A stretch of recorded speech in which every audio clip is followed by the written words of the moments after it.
Hello, I'm Doran Ellen Bell Dotan, and I warned you, rabbis. I told you years ago, and most especially after that tragedy in Miron, that your interpretations of Torah are incorrect, and that Hashem was not going to tolerate it anymore.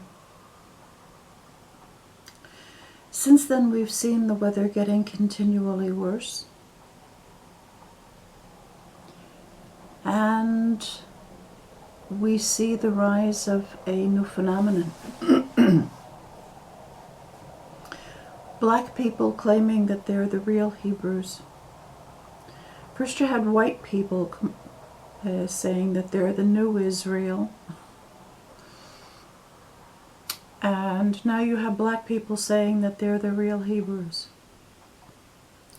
Everyone is challenging you. And you know what? You're not doing a good job answering those challenges. Why? Because it is your very misinterpretations that brought those miscreant Gentiles into being. I told you years ago that Higuiim, which is learning, is what generates HaGoyim, the peoples. As is the Jews' learning, so are the peoples that come into being. And because you, rabbis, rose up against the righteous judges and the righteous prophets and the righteous kings in Israel, you now have brought into being, as a result of your new school of Torah interpretation that you invented about 2,600 years ago, let's say after the time of Shimon HaTzadik, was the last to be able to correct your errors. You brought these people into being because you could not understand Torah correctly, because you were not following the prophetic tradition. You thought the Torah was a book of instructions about how to do all kinds of weird ceremonies.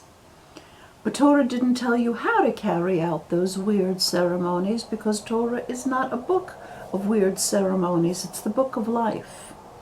And all of the information of creation and life is in it. It's not a book about ceremonies. But you insisted. So having to insist, you then had to make up a false oral Torah. There is an oral Torah, but it's not your oral Torah.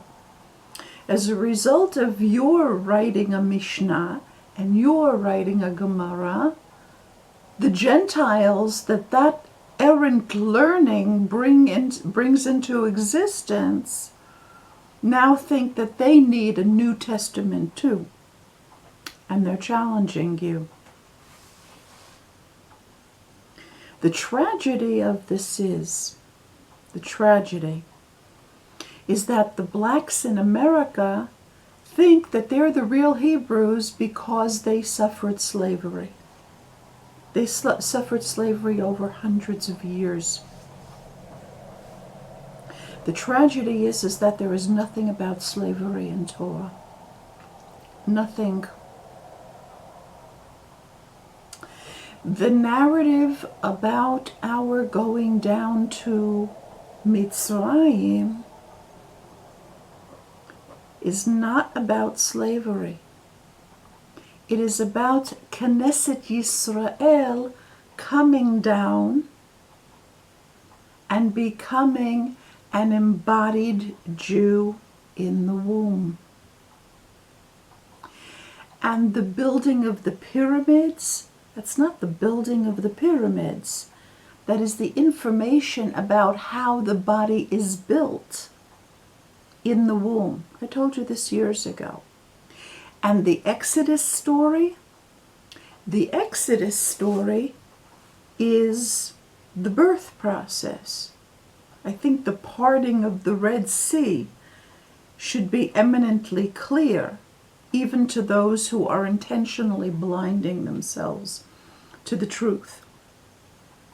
Let's look at the Hebrew root ayin bet daled. The word eved was translated as slave, understood as slave by the rabbis, and as a result of that, not only did you get enslaved, others were enslaved as a result of your misinterpretations too, because the Goyim are under the sway of your interpretations. So let's look at Eved. Let's look at ayin bet. Ayin bet in Eved is 72. And 72 is the same thing as 1071 because Aleph is both 1 and 1000. It's also 1999. We don't need to go into that right now. So Eved equaling 76 is ayin bet, which is Knesset Yisrael. And then there's another ot daled, another letter daled, which is equal to 4, or 1003, which is Kol Beit Yisrael, the whole house of Israel.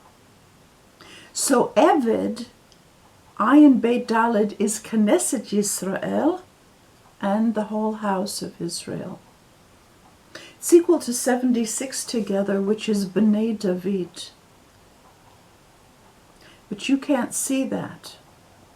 What you saw, instead of seeing that, and by the way, this is part of Jewish tradition, but it's part of the mystical tradition, and you don't go according to this every day. Every Jewish child that's born is the entire Knesset Yisrael, which comes down into this world and becomes a personality, a psyche, an awareness, consciousness in a body.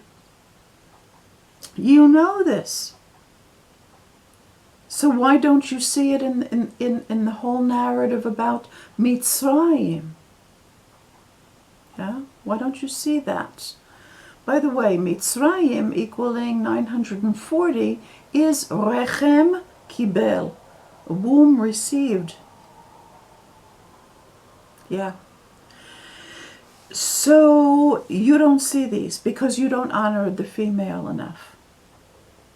You are not on the level of being able to read directly from Torah, from the Neviot, from the female prophets who have the highest level of knowledge, because they are one and the same with Chava Imenu.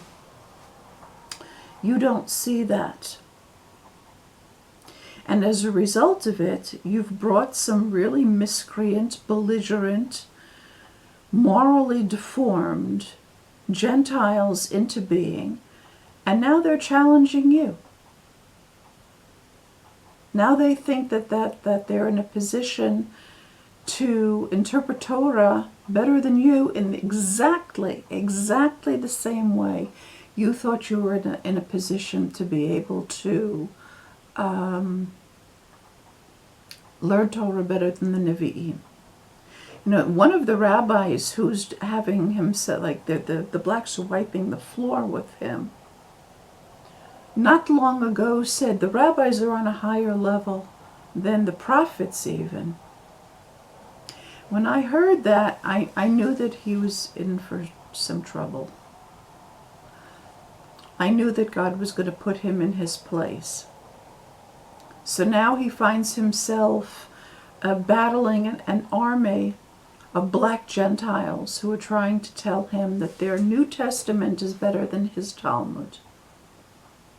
And they're making a circus of him all over the internet.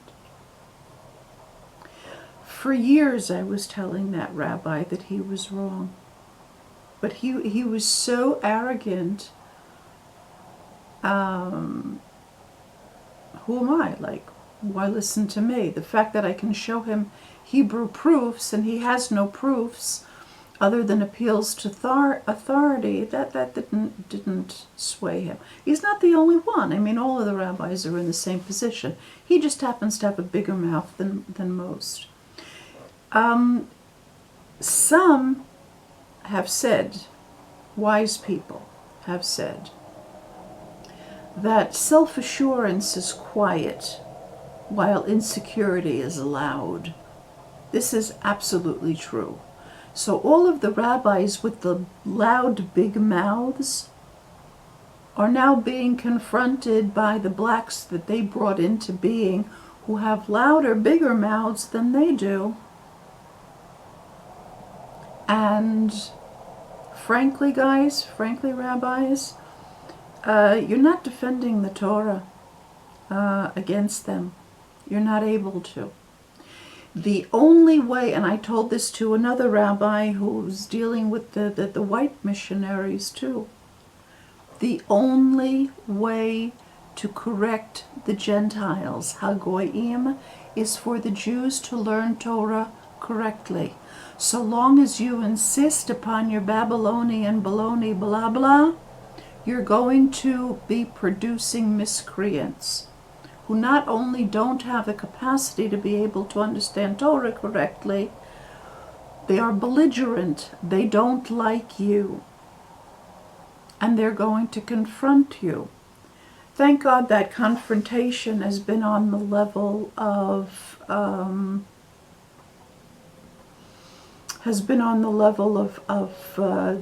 heated debate, and I give credit to everybody for that, and that's the way it should be. But Hashem is punishing you in the diaspora in no uncertain meteorological and geological terms. Rabbis, you made a mess. And there are going to be some unsettling events as a result of this government, if it forms to. Hashem is not going to put up with the invasion into the Holy Land of incorrect Babylonian-based Torah. I suggest those of you who are capable of even considering this message, most of those who can't probably tuned out 2 seconds after I started, or just saw my face on a video and scrolled down. If there are any of you who are capable of it, I suggest you go to Hashem and ask to be shown the truth, because Hashem isn't kidding anymore. Anything that is corrupted Torah, anything that is corrupted interpretation, is simply being obliterated. Yeah. Do you know what all that snow is? Hebrew word for snow is sheleg. The Hebrew word for female consort is shegal. Because of the lies that the rabbis told about Jewish women in general, starting with Chava Imenu, because you did not accept the authority of the Haneviot, the female prophets, instead of receiving the shegal, the female consort of Hashem, you are now receiving feet and feet and feet of snow. And this is not going to stop. In fact, there's every indication that the geological conditions are getting increasingly more unstable. The sun, Hashemesh, which is 645, which is Pnei Sarah, Sarah's face, is set against you, rabbis. And if you have any wisdom at all, you'll understand that Sarah is a whole lot closer to Hashem than you. And if you're not in her good favor, you've got some very serious problems. Thank you for listening if you have listened.